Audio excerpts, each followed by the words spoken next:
ahora, tal y como lo habíamos anunciado, ya estamos en comunicación digital con el señor presidente de Venezuela, el presidente que reconoce Panamá, porque lo hizo el presidente Varela y el presidente Cortizo no dio marcha atrás, hasta donde yo recuerdo, en el reconocimiento al señor Juan Guaidó como presidente de Venezuela, aspirando a que esa decisión lleve a ese país a una paz, una tranquilidad y, por qué no decirlo también, a reencontrarse con la democracia y a que ese pueblo tenga una mejor calidad de vida. Presidente Guaidó, buenos días, bienvenido a Radio Panamá. Profesor Edwin, saludos, gracias por la invitación. No, gracias a usted por darnos este tiempo. Si yo le preguntara a usted, presidente, al día de hoy, en una píldora, ¿a dónde estamos en la realidad política de Venezuela? Mira, hoy se mantiene la crisis política, económica, social en Venezuela, lamentablemente, a pesar del esfuerzo que han hecho todos los venezolanos, no solamente la presidencia encargada del Parlamento Nacional, todos los venezolanos, protestando, marchando, exigiendo. En mayo del 2020 fue el mayo de más protestas en los últimos 20 años, a pesar de la pandemia, por gas doméstico, por gasolina. Como usted lo sabe, profesor, Venezuela es el país con las reservas petroleras más grandes del mundo. Hoy no hay gasolina para surtir el mercado local, producto de la destrucción de la industria. Todo esto nos ha llevado a una situación muy compleja, de mucha vulnerabilidad institucional, que por supuesto se refleja en la persecución, como el día de ayer a un colega suyo, por generar un Twitter, lo fueron a buscar a su casa, secuestraron a su esposo, secuestraron a su familia para que él se presentara y lamentablemente lo secuestraron. Un preso político hoy de más de 400. Con respecto al gobierno encargado, la firmeza del Parlamento, la firmeza de la unidad, nos mantiene disputando el poder. Que por cierto, aquí no hay una lucha como tal por el poder, sino para poder vivir con dignidad. Cuando no se tiene agua en el 90% de los hogares, cuando no se tiene gasolina, cuando no se tiene ni siquiera el sustento. Un profesor hoy, por ejemplo, gana $1.9 al mes. Ese es el sueldo mínimo hoy en Venezuela, $1.9. Entonces, esa es la situación hoy, en una especie de lograr arrebatarle a la dictadura la posibilidad de ir a una transición, ir a una elección realmente libre, que es la petición, por cierto, de todos los venezolanos, a sabiendas de que nos enfrentamos a una estructura mucho más parecida a un cartel que ya en este momento a un gobierno o incluso a una dictadura, porque lamentablemente el Estado hoy en Venezuela desapareció. ¿En qué sentido? Que no provee de los derechos fundamentales, que no provee lo elemental al venezolano, simplemente persigue y en algunos casos genera un subsidio que es insuficiente para lograr ni siquiera sobrevivir. Así que la lucha del Parlamento se mantiene firme, se mantiene avanzando, hay una gran presión internacional, eso vamos a acompañar una presión nacional para lograr procurar una transición en nuestro país y recuperar nuestra dignidad y nuestra libertad. Ahora, se ha mencionado, y usted mismo lo menciona, este quisiera ser y debe ser un gobierno de transición, pero ¿cuál sería la propuesta del presidente Guaidó y el equipo que le rodea en esa transición?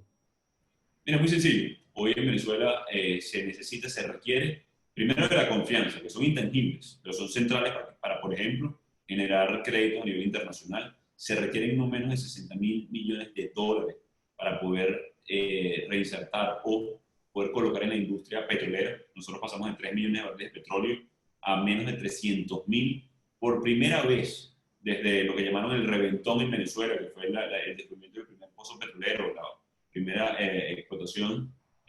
No hay ningún taladro operando en Venezuela. Es decir, nuestro principal producto de exportación hoy está arruinado producto de la dictadura. Hay que reactivar el aparato productivo, se genera con confianza, con seguridad jurídica. Es decir, una dictadura que expropia empresas, que no garantiza un mínimo a los inversionistas, evidentemente no va a poder generar ni empleos, ni prosperidad, ni ningún tipo de certezas en el futuro, ni para Venezuela, ni para la región, por cierto.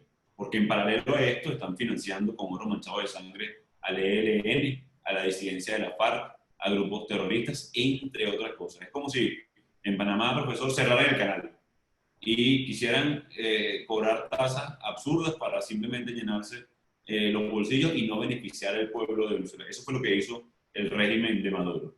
Básicamente destruyeron la industria petrolera. Entonces, si no generamos hoy alternativas a la producción en Venezuela, a la industria, a la agroindustria, expropiaron no solamente terrenos fértiles, destruyeron lo que ya estaban produciendo, eso en el cortísimo plazo. Adicionalmente, hay que atender una emergencia humanitaria compleja. También se va a requerir de concurso internacional para esto. Ustedes en Panamá han visto cuántos migrantes venezolanos hoy huyendo de la tragedia, huyendo de la desgracia. No es diferente en Colombia, no es diferente en Panamá. Venezuela hoy es el segundo país del mundo con mayor cantidad de refugiados y migrantes después de Siria.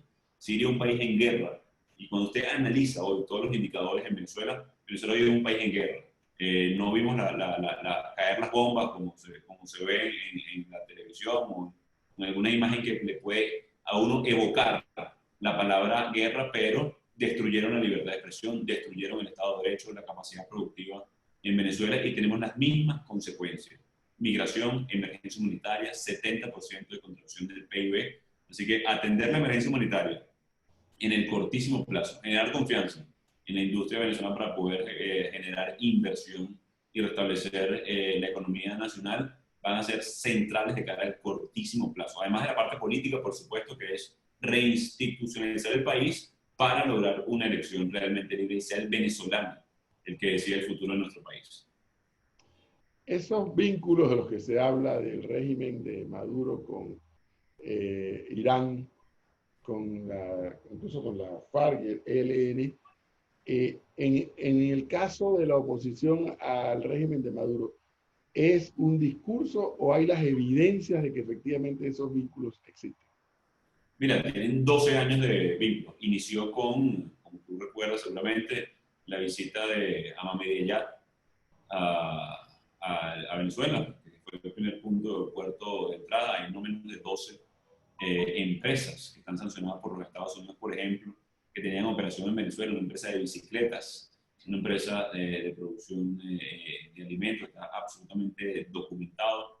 En 2016 se entregaron aproximadamente 200 pasaportes diarios venezolanos a ciudadanos iraníes con vínculos con Hezbollah.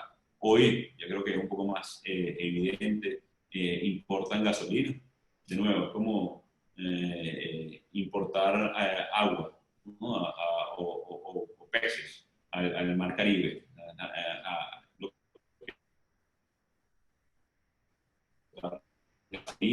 Y adicionalmente tienen un vínculo para llevarse el oro. Oro, insisto, manchado de sangre, haciendo referencia además a lo que fue el proceso de los diamantes de sangre en la crisis en África hace 2 décadas. Hoy en Venezuela, en 112.000 kilómetros de extensión, un poco más amplio que Panamá, por ejemplo, están extrayendo oro, con lo cual implica destrucción del Amazonas, desplazamiento de más de 20 comunidades indígenas y ancestrales venezolanas.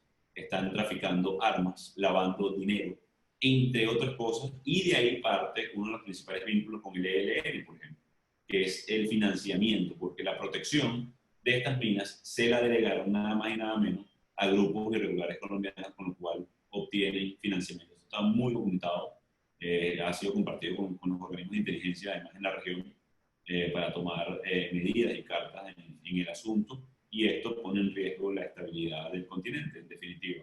Es un conflicto que es alejado de América, o sea, todo lo que tiene que ver con el conflicto iraní, y ahora esto es muy distinto a otras dictaduras tradicionales. Imaginemos uno de estos grupos, pero con acceso casi ilimitado a recursos, minerales, gas, oro, por supuesto petróleo. Entonces, esto tiene graves implicaciones para toda la región, no solamente para los venezolanos. Ya la primera la hemos visto en carne propia, que es la migración y los refugiados en el continente. Esto puede ir y escalar mucho más allá con lo que tiene que ver con el terrorismo. Un ejemplo puntual de esto fue el atentado en Colombia hace un año, en la escuela de policías, por ejemplo. Esa persona que fue señalada de autor material fue entrenada en Venezuela, fue financiado con ese oro que estoy haciendo referencia, parte de la investigación que llevamos adelante. Así que ahí están los vínculos del régimen de Maduro, no solamente con el terrorismo y también con el narcotráfico. El informe Bachelet para mí sorprendente porque pensé que la señora Bachelet iba a mirar para otro lado o iba a ver con ojos de compasión al régimen venezolano. Sin embargo, fue un informe, no sé cuál es la opinión del presidente Guaidó, pero en materia de violación de derechos humanos, bastante aceptable, razonable. Mira, uno de los informes más contundentes en América Latina con respecto a violación de derechos humanos, que incluso abarca violación de derechos políticos, al comentar, al hablar de el secuestro de partidos políticos, la tortura como mecanismo o práctica común de la dictadura. Han asesinado a más de 70 personas torturadas en cárceles venezolanas, secuestradas. El caso más reciente, el capitán Acosta Arévalo, Fernando Albán, que fue lanzado por un piso 11, que era concejal del área metropolitana de la ciudad de Caracas. Esto es práctica de la dictadura. No solamente utilizar, hablamos hace tiempo, hace minutos, disculpa, profesor, que la práctica de la dictadura son dos: generar terror y subsidios. Ese mismo informe de Michelle Bachelet recoge que el subsidio de alimentación, que la dictadura de Maduro llama CLAP, Comité Local de Abastecimiento y Producción, es utilizado como arma de control social. No es distinto con las distintas herramientas que ellos utilizan para facilitar el control en Venezuela. Muy contundente, hay que prestar atención a ese informe. Bachelet refleja claramente, era difícil, por cierto, voltear la cara cuando es tan evidente, cuando es tan grosero o grotesco incluso, lo que tiene que ver con la persecución, la tortura, la cárcel política, la censura, por cierto, más de 200 radios, periódicos y canales de televisión cerrados en los últimos 12 años en Venezuela. Es parte del acontecer diario y eso viene a reflejar esta realidad. Afortunadamente lo recogió, en su último informe también fue claro y contundente. Pesa también una investigación en la Corte Penal Internacional. También hay una comisión de verificación de hechos por delito de lesa humanidad en Venezuela que tiene implicación directa a cada uno de estos funcionarios. Hay un caso que por alguna razón, casi digo desconocida, pero no es tan desconocida nada, está rebotando en Panamá. Un sujeto, Alex Saab, que han pedido la extradición desde Cabo Verde. ¿Qué nos puede decir de eso? Mira, Alex Saab está llevando un juicio en este momento en Cabo Verde de extradición a solicitud de los Estados Unidos por investigación de varios países, no solamente de Venezuela, Colombia, Estados Unidos. Hay un proceso judicial en curso, del cual no me gustaría comentar mucho más, para no precisamente permitir que no se cumpla con la justicia. La aspiración mía, la aspiración de Venezuela, es que ese proceso llegue a término con respecto a la justicia. Una justicia que ha sido negada en Venezuela, una justicia que está secuestrada en este momento en nuestro país, pero esperamos que esto llegue a término en los próximos días y con esto, bueno, luego poder desarrollar parte de la información no solamente que se tiene desde Venezuela, que se ha investigado y que lamentablemente tiene hoy, sí, pasando hambre a Venezuela. Entiendo que no quiera hablar de eso, pero a nosotros lo que nos preocupa, entre otros temas, es cómo está eso rebotando de alguna forma en Panamá, ¿no? Habría que esperar que termine, que llegue a término el juicio en Cabo Verde por extradición. Sería muy malo de nuestra parte entorpecer un proceso judicial cuando lo que estamos pidiendo es justicia precisamente, pero sí tiene que ver con muchos, va a tener vinculación no solamente en Venezuela, sino en algunos otros países de la región, producto de los grandes tentáculos que tiene hoy el régimen de Maduro, solamente por corrupción. Vimos el caso de Odebrecht, vimos el caso de PDVSA, vimos el caso de los maletines en su momento para financiar campañas, en el caso de Anthony Wilson, de los Kirchner en su momento en Argentina, vimos el financiamiento de campañas en Bolivia por parte del régimen de Maduro. Estamos en presencia, profesor, sin duda alguna, de los casos de corrupción más grandes en la historia del continente y cuidados y de la humanidad. Estamos hablando de entre 300.000 y 400.000 millones de dólares en sobornos, sobreprecios, financiamientos a campañas, enriquecimiento ilícito, tráfico de influencias, entre otras cosas. Fíjense que el caso de Odebrecht, en el caso de Venezuela, es un caso más, es uno más. Es decir, el escándalo más grande en la historia de Latinoamérica de corrupción por soborno es apenas uno más, o el 5% de los casos que hemos registrado en nuestro país. Caso que, por cierto, tambaleó toda la política latinoamericana al derivarse nada más y nada menos que del gigante brasileño y a través de Lula, como fue el esquema de sobornos, entre otros. Así que esperemos que en las próximas semanas, y me comprometo a venir de nuevo al programa, si así lo solicita, para hablar específicamente de este tema. Hay quienes opinan que desde los Estados Unidos y puntualmente el presidente Trump le ha perdido o le ha quitado valor al esfuerzo de Juan Guaidó y quienes le acompañan. ¿Qué hay de eso? Mire, tengo un gran aprecio por el presidente Trump y su equipo de trabajo. Hemos tenido estrechas relaciones. Hay que entender también la dinámica propia en este momento en los Estados Unidos. Y hay que entender la dinámica en la que estamos viviendo en Venezuela. En Estados Unidos hay una campaña en este momento, en Venezuela una dictadura. Contamos con el respaldo irrestricto de la administración del presidente Trump y en general de la política estadounidense con respecto a, digamos, no tolerancia a dictadura, o el caso de lo que está pasando en Venezuela. Lo vimos en el discurso del Estado de la Nación, lo vimos en la visita que tuvimos recientemente a los Estados Unidos. Ahí hay mucha firmeza, también hay mucho de, en ocasiones, de jalar algunas palabras de más, pero, por parte de analistas, quiero decir. Pero hay una estrecha relación y un compromiso incólume con respecto a la democracia en Venezuela. Y ciertamente el respaldo es a Venezuela, al presidente electo, en mi caso, por el Parlamento Nacional y los venezolanos. Y eso debe ser así en todo momento. Yo estoy aquí no por ser Juan Guaidó, estoy aquí por haber sido electo por el Parlamento, el presidente del Parlamento, por haber sido electo en mi estado natal para representarlos. Así que eso debe ser así en todo momento. Sin embargo, el señor Trump planteó hace un par de semanas atrás posibilidad de reunión con el señor Maduro.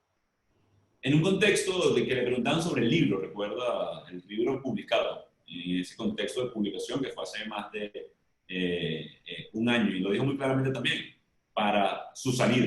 Que es lo que hemos dicho todos. Yo mismo autoricé un proceso de mediación en Noruega con enviados del régimen para procurar una salida, una solución al conflicto que vive Venezuela. Así que todo lo que esté orientado a una solución a la crisis que vive Venezuela es importante. Ahora, no olvidemos, sobre Maduro pesa un indictment, una denuncia penal por narcotráfico. Tiene 15 millones de dólares de recompensa. Presidente Guaidó. Tan desesperado que vaya a Washington a ver cómo lo recibe.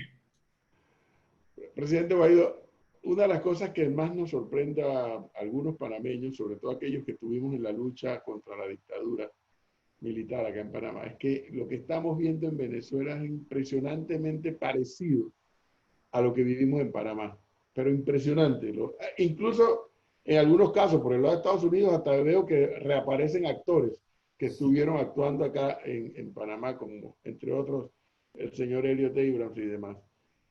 Pero hay un hecho que a mí sí y digo me preocupa porque yo estoy a favor de la democracia en Venezuela y en todo el mundo, y en contra de todo tipo de dictadura.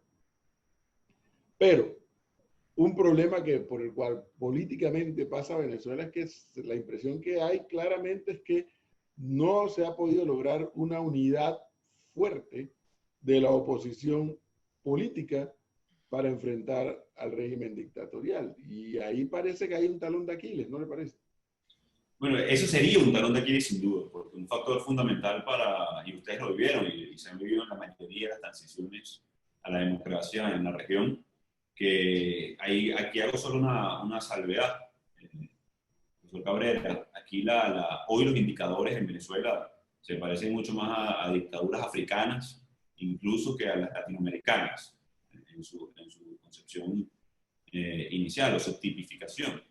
Pero con respecto a la unidad en Venezuela, es más percepción, y la dictadura abona mucho en este aparato de propaganda para tratar de hacernos ver divididos. Hoy le puedo decir con absoluta certeza y con mucha más firmeza desde el 2015, cuando ganamos abrumadoramente el Parlamento Nacional, 2/3 partes arrebatamos a la dictadura el Parlamento, a pesar de las condiciones adversas que teníamos, y hemos ido solidificando una alianza no solamente electoral, como fue en el 2015, sino de causa, de propósito, para lograr la democracia y la libertad de Venezuela. Por supuesto, aproximaciones a solución, bueno, hay debate constante con los medios de comunicación, con el Twitter, a veces es mucho más sencillo generar esa percepción de una opinión u otra, pero sí le puedo decir que el 95% de los factores democráticos en Venezuela están absolutamente alineados en enfrentar a la dictadura. Y eventualmente tenemos debate, por supuesto, de cómo hacerlo, porque no ha sido sencillo. Bueno, y ustedes lo vivieron. Protestas, manifestaciones, la elección en el 2015 que la desconocieron parcialmente o casi completa, cuando le quitan competencias al Parlamento Nacional y a veces robado una elección en el 2018 que tendría las puertas abiertas hoy a la restauración de Venezuela. Es parte de la lucha, del debate constante, pero lo que sí les puedo decir es que tanto en unión de los factores internos como hoy una gran coalición internacional, hay firmeza para enfrentar a Nicolás Maduro y a su régimen, que hoy, insisto, parece más digamos, una coalición criminal que ni siquiera una dictadura en este momento. Sin embargo, hay, por la experiencia vivida, porque yo hace 30 y pico años era dirigente, era parte de la dirigencia de la oposición acá en Panamá frente a la dictadura, dos cosas me parecen claves. Uno, que la población abandonó la calle en los momentos que había que estar en la calle, y dos, esta importancia de la unidad opositora. Obviamente ahora con la situación de la pandemia todo cambia, y esa es la pregunta que quiero hacer. Con el tema de la pandemia en el medio ahora, que está acabando con sectores y los sectores más pobres de toda nuestra Latinoamérica, esta situación de dictadura versus democracia en Venezuela pudiera alargarse más entonces. Sí, y tal cual es el dilema, dictadura versus democracia. Ciertamente nuestro principal poder político es el ejercicio de esa mayoría, no solamente descontenta, sino que quiere un cambio hoy en Venezuela. Y ya no solamente lo quiere, sino lo necesita, producto de la destrucción de los empleos, producto de la destrucción de la industria petrolera, producto de que hoy, por ejemplo, hablando de la pandemia, tenemos apenas 300 respiradores en todo el país. Apenas 300 para una población de casi 28 millones de habitantes, entre 28 y 30 millones producto de la migración.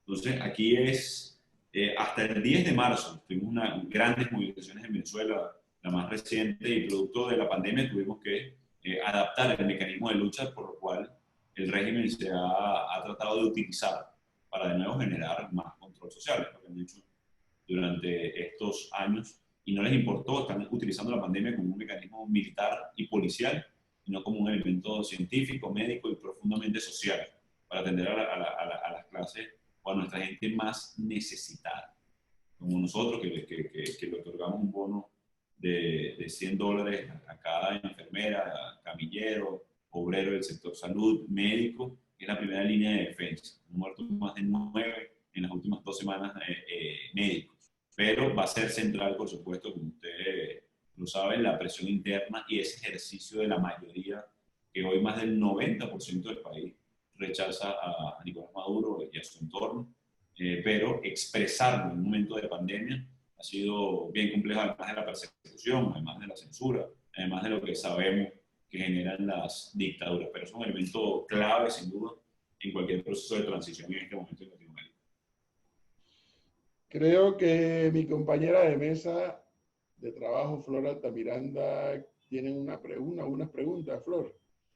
Sí, escuchando al presidente Guaidó ahora que habló del tema de la pandemia, entonces, presidente, ese acercamiento con el presidente Nicolás Maduro obviamente no ha dado resultados positivos. ¿Cómo fue el acercamiento ese?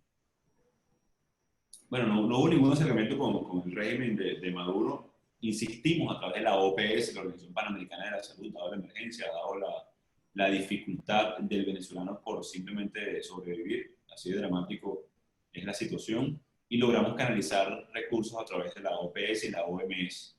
No solamente directamente nosotros como gobierno encargado, sino también, por ejemplo, la conferencia de donantes que hubo hace 3 semanas en Europa, donde se lograron canalizar más de 500 millones de euros para la crisis de refugiados. En ese caso, era para venezolanos fuera de Venezuela. En el caso de refugiados, ahí se canalizó a través de ACNUR, a través de las agencias ONU de refugiados y alimentos. En este caso, muy necesario porque está impactando los servicios de salud no solamente de Venezuela, sino también Colombia, Perú, Ecuador principalmente, e incluso de alguna manera Panamá. En este caso, la OPS recibe una donación de casi 20 millones de dólares para poder fortalecer o robustecer su operación en campo, su operación en Venezuela. El día de ayer se empezó a instalar, por ejemplo, una carpa en San Cristóbal a través de la ONU para casi un hospital de campaña, un hospital móvil, para poder descartar tanto el virus como atender a los que ya están confirmados.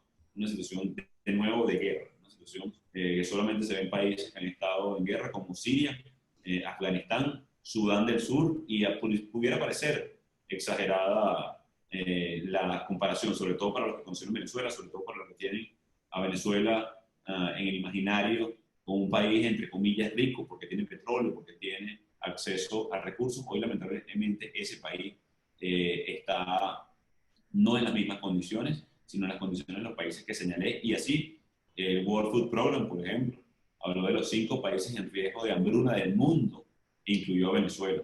La segunda crisis de migrantes más alta e incluyó a Venezuela. Así que a través de los organismos multilaterales, en este caso OPS, ONU, ACNUR, entre otros, hemos logrado, por la vía de los hechos, canalizar ayuda y recursos necesarios y urgentes para nuestra población.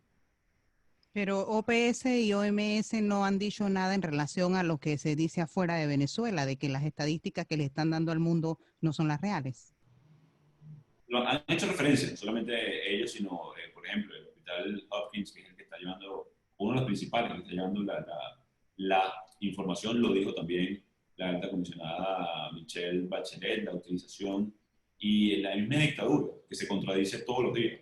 Entre el boletín de hace 2 días y el de ayer había una discrepancia de 1.200 personas contagiadas, entre otras cosas que han evidenciado. Hay un solo laboratorio en Venezuela que está haciendo las pruebas PCR, uno solo, en la capital, es decir, en los estados fronterizos, lamentablemente no hay forma de hacerlo en este momento. Entonces, insisto, hay mucha fragilidad y vulnerabilidad a la cual estamos haciendo frente el venezolano en su día a día, y estamos pagando las consecuencias de más de 20 años de corrupción, de destrucción del aparato productivo, de desmantelamiento del Estado de Derecho, que hoy nos lleva a decir que no solamente no hay Estado, lo destruyeron, sino que hay una dictadura sobre un Estado fallido. 2 comentarios finales, presidente Guaidó, ya se nos agota el tiempo. 1, yo me cuento entre los panameños que siempre estaremos agradecidos con Venezuela por la forma en que nos apoyó aquel país en contra de la dictadura. Venezuela en aquella época, aquellos poderosos partidos Acción Democrática y COPEI que se alternaban en el poder en la década de los 80, en las finales de la década de los 80 jugó un papel fundamentalísimo para la lucha de nosotros panameños contra la dictadura. A pesar de las vinculaciones de Carlos Andrés Pérez con Torrijos y los militares y luego con Noriega, no puedo dejar de reconocer a Carlos Andrés Pérez por su lado, Luis Herrera Campins por el otro y demás, jugaron un papel importantísimo a finales de la década de los 80 a favor de la democracia y en contra de la dictadura. Yo quisiera preguntarle al presidente Guaidó, 1, ¿qué expectativa tiene usted con respecto al papel de Panamá en este rescate de la democracia en Venezuela? Si es que la tiene, si tiene alguna expectativa, ¿qué papel puede jugar Panamá? Yo creo que hoy la firmeza con la cual enfrentemos a una dictadura es fundamental. Y el simple hecho de llamarla dictadura, de darle el tratamiento como tal, ya para nosotros es importante. Mal pudiéramos hoy en Latinoamérica voltear la cara, mirar hacia otro lugar mientras están sufriendo hermanos, mientras están sufriendo latinoamericanos, mientras vemos el impacto incluso en directo en la región producto de una dictadura. Así que ya hoy esa firmeza y esa continuidad de llamarlo dictador, de respaldar al Parlamento Nacional, al gobierno encargado, hoy para nosotros es bastante. para nosotros es importantísimo, porque no podemos nosotros permitir que, como sucedió en Cuba, como sucede en otros países, que ganen por desgaste, nos adecuemos a vivir con una dictadura. Nosotros estamos luchando al interno de Venezuela y esperamos, como lo ha hecho Panamá, como lo ha hecho Colombia, como lo ha hecho los países del Grupo de Lima, generar la firmeza y la firmeza diplomática, que es la herramienta que tenemos hoy, para poder enfrentar a esta dictadura hoy en Venezuela. Y finalmente, en Panamá hay una cantidad, usted lo dijo hace un momento, una cantidad importante de venezolanos que en estos días con la pandemia también están pasando vicisitudes como la estamos pasando los panameños. ¿Qué mensaje le daría Juan Guaidó a esos venezolanos que probablemente lo están viendo, escuchando acá en Panamá? Mira, muchos de nuestros venezolanos en la región, en Panamá, en Colombia, tomaron una decisión producto del deterioro de su calidad de vida en Venezuela, producto de ver que sus hijos probablemente iban a estar en riesgo, o así lo sintieron en su momento. Hoy ven con frustración que la situación en Venezuela se mantiene o empeora, pero que a pesar de eso estamos luchando por recuperar nuestra calidad de vida, nuestra dignidad. Insisto esta palabra porque no tiene sentido hoy, insisto, que un venezolano deba hacer cola para colocar gasolina, cuando vivimos un país exportador de petróleo, o lo fue. Hoy somos un país con petróleo, ya no un país petrolero. No tiene sentido que hagan colas para esperar alimentos o simplemente gas doméstico para poder cocinar. Yo lo que sí le garantizo a estos hermanos venezolanos, estamos haciendo no solamente todo lo que está a nuestro alcance, sino mucho más.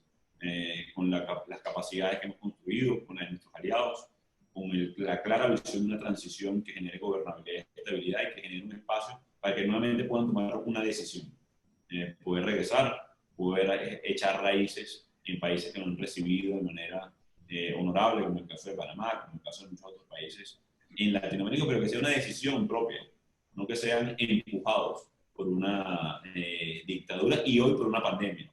Hoy Venezuela atraviesa o sufre dos virus, el virus del COVID-19 y el virus del fascismo, el virus de la dictadura, del totalitarismo, a los cuales lo que sí les puedo decir es que vamos a vencer a ambos. Atacan, por cierto, de manera invisible en cierto momento, con miedo, a través del miedo, a través de la persecución, a través de hostigar. Pero les puedo decir a estos venezolanos, a estos hermanos, que un venezolano de pleno derecho esté donde esté y que vamos a velar por sus derechos también. Gracias al presidente de Panamá, gracias al Grupo de Lima, que ha hecho también una labor importante.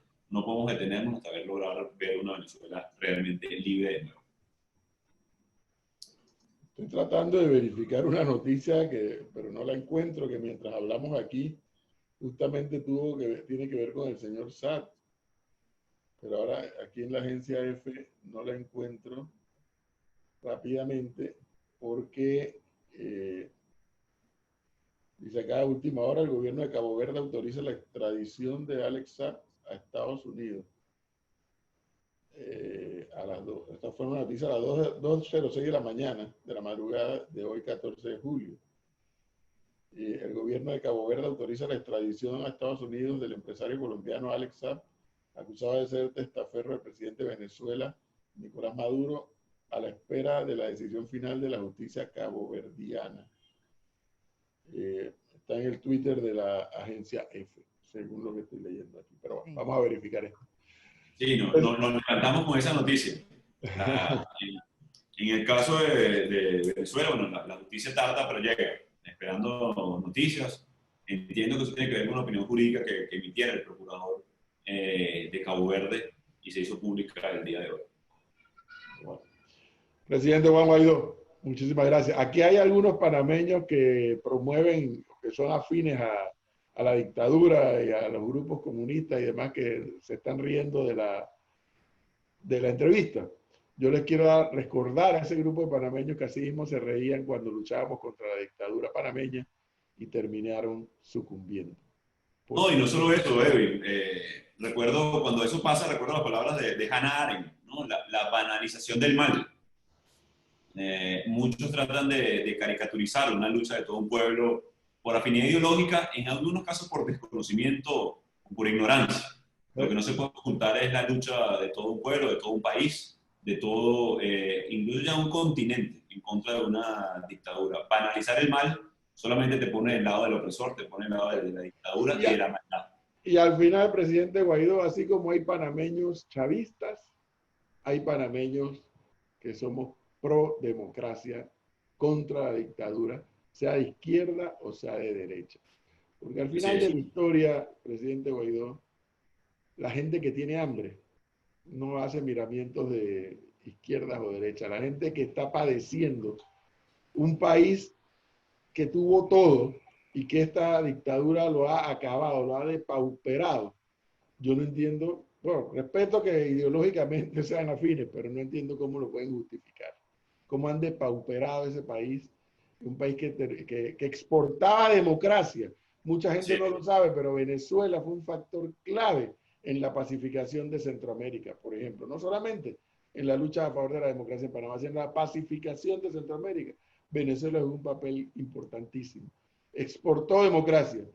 Por razones que solo los venezolanos saben, un día prefirieron cambiar el curso, ahora están con las manos en la cabeza, pero esto hay que resolverlo a favor de los derechos humanos. Un día como hoy, que fueron consagrados los principios, los postulados de libertad, igualdad, y un día como hoy hay que insistir en que no hay dictadura buena. No hay dictadura buena.